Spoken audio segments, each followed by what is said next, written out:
You don't care about this at all, do you? Nope. You just want a treat? Yeah. Okay, wait.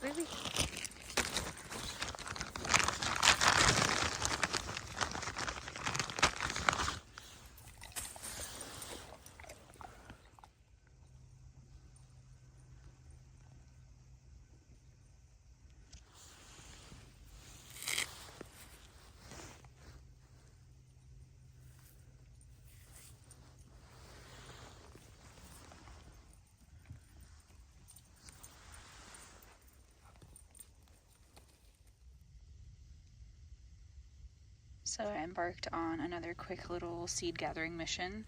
I hadn't gathered sagebrush seed from down in the corner of the property yet, so I did that this morning. And we've got a good amount in here. This is a 2-gallon bucket for reference for how much there is in there. And I figured anything I don't use I can check back over the landscape in spots where I want sagebrush to come up. And see if we can kind of act as a little dispersal aid in that way. But I really wanted to get a variety of the plants that were down there because there's some really big, beautiful ones that have been around for a while. And so we collected that. I did end up collecting more yarrow. So this is common yarrow. It's that white type. It's the species type.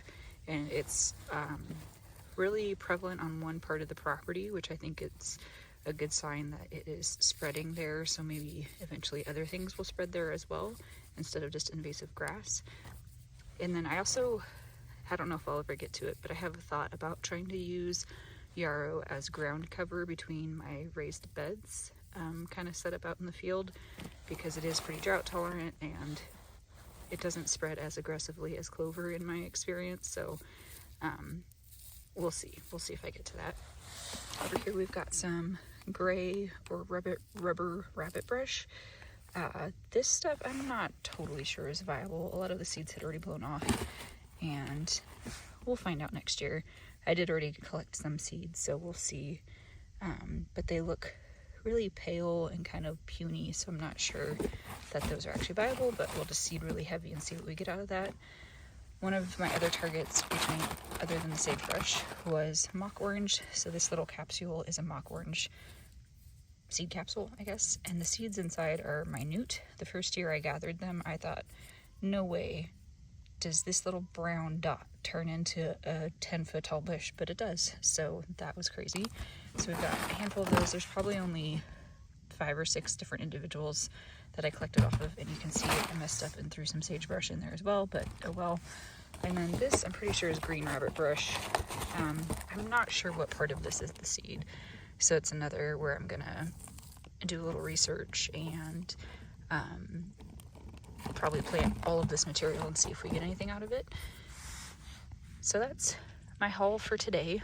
It's pretty minimal in terms of how many species there are, but I'm really excited to have all these sagebrush seeds. And we'll hopefully get a few hundred plants next year and just keep on going. I also wanted to show how small some of these seeds are. So in the center of my hand, there's a black dot rimmed in white. As far as I'm aware, that is a yarrow seed. So that's what a yarrow seed looks like, and it's very tiny. So you can see those seed heads, really not that large in the first place. So really tiny and featherweight. And then the same goes for sagebrush, where I don't even know realistically at this scale if I would be able to tell what is the seed. But I think it's the dark line with the feather wing sort of things on the side, but that might just be part of the flower parts. And this is why I don't bother trying to really clean my seeds for things that are this small. Like, I try to get some of that bigger material out, but as I've said many times before, for my purposes, getting it fairly clean is good enough, because those seeds are so minute and I just don't have the equipment to really effectively separate stuff out to that level of fineness. So I do what I can, and it seems to work, so that's pretty good. There's some sort of little bird hanging out. Oh, I think it's a junco. It looks like they're eating the marigold seeds. See if we can see one. Oh, it scared him. Oh, there he is. colors too. There's several. That's so cool.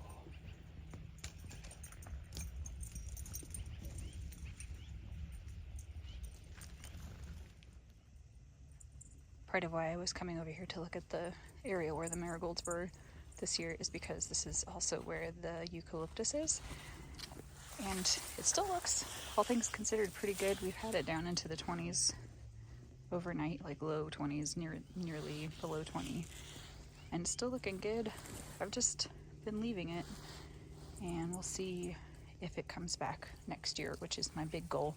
And if it does, I'm going to try to transplant it, which I don't know if that's advisable, but I'm going to give it a whirl. So if it survives, I have a spot I want to transplant it to in hopes of creating some sort of little eucalyptus hedge over time. But that all relies on it actually perennializing in this climate, which I think it's very dubious that it will.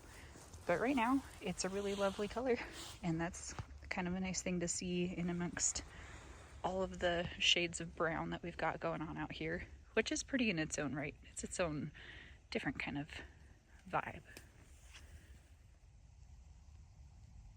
There's also a couple patches of Dusty Miller out here that looks really great, so I think if I were to lean into kind of late fall, winter arrangements, this would be a great one. This is more of a fern leaf type, and these were on clearance for $1 at Lowe's last year, so they are already a year old, and you can see flowers on them from this year that I never ended up cutting. I wonder what it would be like to save seed from these. I bet they're absolutely minute also, because they're these little aster type seeds. I think the genus is Senecio, but don't quote me on that. Yeah, they're absolutely tiny if they're even in there. But yeah, these are really lovely. I have a couple different kinds scattered around the garden. Another one where if it makes it another year, I might need to dig it up and move it somewhere else so that it's all kind of in the same area to make it, you know, easier for harvest and that kind of thing. But these ones, these side ones are really dense and lovely.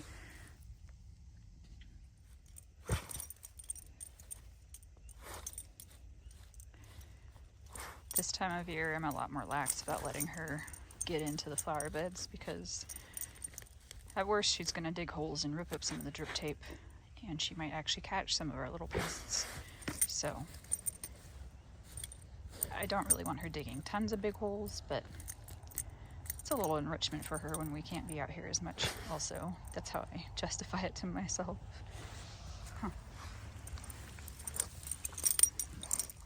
Oh, I'm in her way, heaven forbid. Just behind Ava's wiggly tail, there's a whole bunch of poppies and bachelor buttons that had volunteered. So the bachelor buttons were actually over here. And I think there must have been some in this section earlier on in the season as well.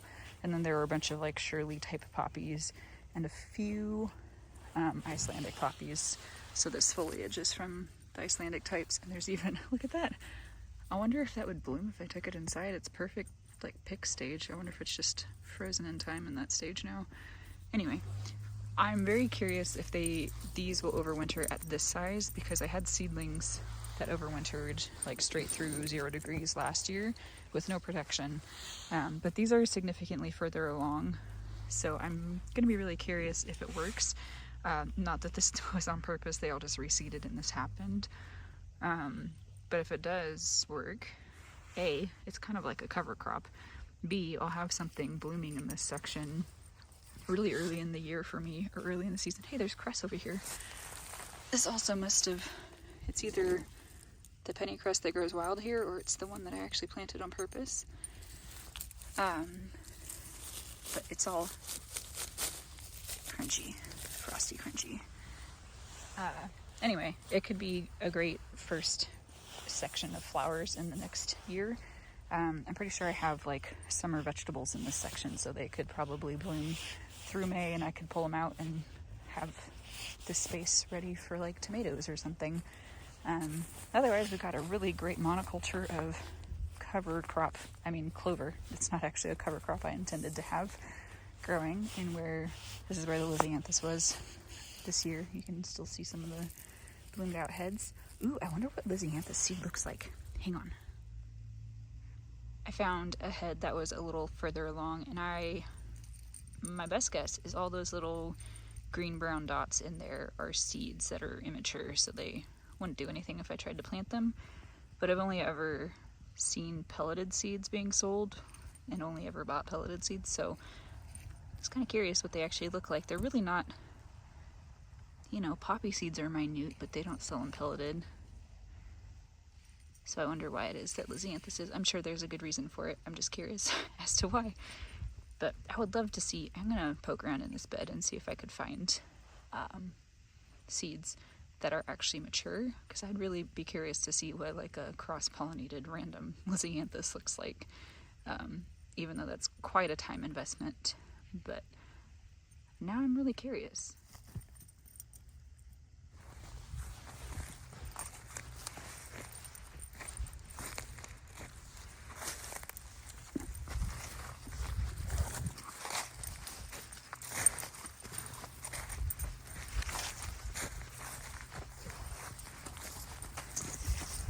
See what happens if I just keep following her along. Oh, this is one of her favorite spots, somewhere in the Gomphrena. Ooh, awesome, so cool. Hang on, wait, I'm trying to get past you, please. So, I noticed this up by the house. But this has been one of the coolest phenomenons I've repeatedly experienced since moving further north. They're called like frost flowers or ice flowers or something. So this is on the stem of a red salvia, and for my understanding it's like the water in the stem freezes, but there's still water moving up the stem, so it pushes it out and they make these ribbons of ice crystals. So I'm gonna try to get, yeah. How cool is that? The first time I saw it, I really thought it was some sort of fungus, which I really couldn't wrap my brain around. So I spent some time Googling it until I found something that looked approximately right and figured it out. But this is one of my favorite winter phenomenons that we have. It's happened to the pineapple sage too, and it looks like it's like not as far along on this one somehow. And I'm curious if it will keep growing, because this is a lot smaller. The little curlicues of ice are a lot smaller than they were on the sage plants out in the garden, so, or the salvia rather. But I'll be curious to see if this keeps growing, because you can see underneath this tissue is still really green. And pineapple sage is kind of cold hardy, but not to our zone, so I have to plant it every year, but it does take a while for the frost to actually knock it out in the winter. So I'm wondering, it'd be really cool if these kept growing, so you can see the outer skin of the plant kind of peeled off, and then there's this whole wedge of ice that's been popping out of the woody part of the stem. It's just so neat. Nature is fascinating and so strange and interesting and cool. This summer I tried hanging up flowers to dry in here in our tunnel, knowing that they would probably photo bleach pretty badly. And what I mean by that is that I dried some of this quaking oats grass inside, and it's still bright green. But out here, because of the sun exposure and probably a little bit of the heat too, the colors fade out and degrade a lot faster. So this is status that I dried later. So it's not as affected versus status that I dried earlier on, really brown stems. But for my own personal use, I have this wreath base. It's probably 12 or 16 inches. I'm not totally sure. Definitely more than 12 now that I'm looking at it. And I used some cotton twine, and I just made little bundles of the flowers and tied them on and twisted the twine around and then kept going. And I figured I could just hang it out here and enjoy it. But it does make me think it wasn't really hard. I could do this for fall. This would be a pretty expensive wreath though, because of how many stems are in it and the time spent drying if I did it properly and all that kind of stuff. So it's something to think about. And obviously some of this, like this eucalyptus, doesn't look that great, but out here for personal use, I'm pretty much in love with this. It's so cutesy, so lovely. And when I'm tired of it, I can just go cut the twine off over the compost pile and let it all fall in and keep the base, which is one of those kind of solid green wire contraptions, for next year. And if you wanted to just be able to compost the whole thing, you could make a base out of grapevines or any sort of vining thing that you have that's kind of woody, and then tie stuff on with cotton, and then same thing, or maybe jute or hemp or something like that. But yeah, I'm quite pleased with how it turned out. I really like the globe thistle in there. They give it a different texture, and then all the straw flowers give it that nice like bright pop of color. So all in all, very happy with it. I do still have random marigolds and peppers over here that don't look great. I don't know that I'm going to use these. I still might try to pop the heads off of these and make like a little garland. I think I'll probably get around to that just one day when I'm feeling it. And then I might add some of the peppers into it too, because you can just string, you cut them off and string straight through the body of the peppers. But I do also need to kind of get in here and clean my mess up, because it's only going to be a couple months until I starting seeds in here again. So I really love this though. It's really been making me happy. That's pretty much all for today. So I'm going to come back and look at this wonderful little wreath. I hope you are having a wonderful day and you saw something you enjoyed or learned something or just generally enjoyed Ava's antics. I could just make a channel called Ava's Antics and it would do great, I'm sure.